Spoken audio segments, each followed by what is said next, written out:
Welcome back. More poultry farms in Plateau State have been found to be affected with bird flu, bringing the number of infected birds to a higher denomination. But before we continue, we'd like to remind you that all our top stories can be found on our website, channelstv.com, and on youtube.com/channelsweb. Do visit m.channelstv.com to view us live on your mobile device. You can also download the Channels TV app for Android, iOS, and Windows phones from their respective stores. We'd also like to urge you to please interact with the Eyewitness feature in the Channels TV app on the Android, iOS, and Windows platforms. If you have pictures or videos you'd like to share with us, tap the app on your device, swipe to reveal the Eyewitness menu, and follow the instructions. Avian influenza, which has been ravaging Plateau State, is on the increase from the initial 9 affected farms to 17, with about 68,000 birds depopulated. Local government areas of Jos East, North, Jos South, and Bassa are the latest to feel the brunt of the virus, with that number of birds infected. The H5N1 monitoring team is still in search of affected farms to fumigate such premises as efforts continue to curb the spread. Now to the northwestern part of the country in Kaduna State, where no fewer than 700 shops have been razed by fire at the popular station market. The fire incident, which has been attributed to a power surge, began at about 12 midnight when the traders retired from the day's business. Eyewitness accounts say that 2 people who were sleeping inside one of the shops died in the inferno, while goods said to be worth millions of naira were completely destroyed. Efforts by the State Fire Service could not save the situation. They said that around 12:30 in the morning that the fire started, but nobody knows the actual cause of the fire. Some people said that it's from the electric pole. We don't know which one is true. Nobody was there to say this is the actual something. Fish, nothing. Back to zero, nothing, everything gone. In this thing you cannot quantify. Are you going to talk of the freezers? And I have other shops that people rented, they are selling there. So you cannot, it's only God. If I say 1 million, I don't know whether I underestimate it. Before, where we were at the former place that we were before, they demolished the place 2007. That they want to renovate it, they want to build it to a standard form, and up till now nothing was done. They only fence the place now, nothing there since 2000. It started 2007. From the northwest to the north central and to security issues, Benue State Governor Samuel Otom has raised concerns over the high rate of insecurity in north-central Nigeria, which he believes poses a threat to the economy and states like Benue. He expressed his worry while flagging off a 2-day presidential retreat on small arms and light weapons disarmament in Makurdi, the state capital. He advised participating north-central states to ensure that they mop up small arms and light weapons to encourage investments in key sectors.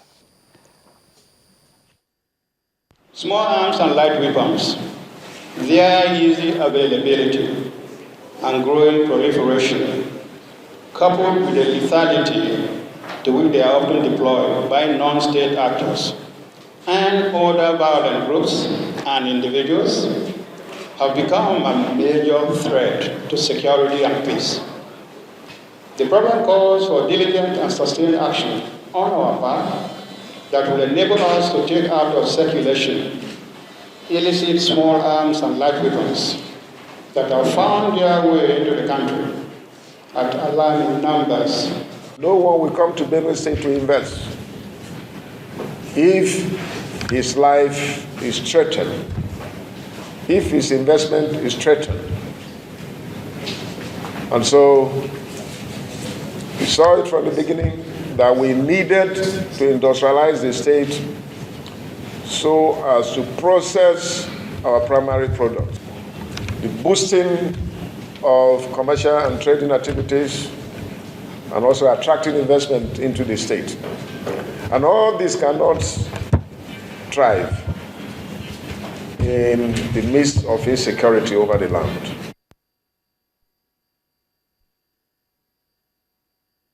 Benue State Governor Samuel Ortom talking about light weapons and small arms disarmament in the north-central region of the country. Now, staying in the north-central, back to Plateau State and to finance investors in one of the defunct wonder banks, Covenant Fadama Multipurpose Cooperative Society staged a protest in Jos, the state capital, to mourn the death of some of the investors, as well as call the attention of the state government to the plight of the investors. Representatives of the 64,000 strong number of investors expressed concern over the continued silence of the state government in spite of the petition made about a year ago on their plight and the deaths arising from the trauma suffered by depositors to the tune of 8 billion naira. The old, the young, even pregnant women, all of them investors and contributors to the Covenant Fadama Multipurpose Cooperative Society. They're protesting against the defunct Wonder Bank that has been operating in Plateau State, north-central Nigeria. Though the issues before the court for litigation, the protesters claim that they're on the streets to mourn the death of some of the investors, as well as call the attention of the government to their plight. We came out today to mourn our members and to really, show the pains and suffering and agony that is being meted against them by the management of Covenant Fadama Multipurpose Cooperative Society. The level of impunity that had been there, that nobody had ever said anything about it, but we thank God. Already the culprits were brought to book. They are in court, in Federal High Court, and we're returning back on the 24th of February to continue, on the hearing of the matter. They marched through major streets of Jos City to the palace of the Jos monarch, the Bomgwom Jos, the State House of Assembly, as well as the government house, where they were received by the secretary to the state government. We might not have spoken loud. We might not have spoken out. The reason is not far-fetched. The case is in court, and therefore anything we do as a government will be sub judice. Absolutely.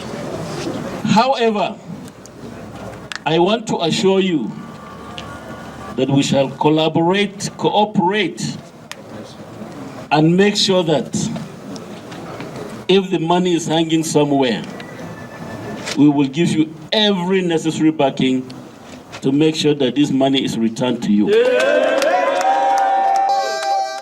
As these investors look up to the government for justice, members of the public also need to be vigilant and aware of swindlers disguising as financial institutions, trying to cajole them into parting with their hard-earned money for unrealistic profit.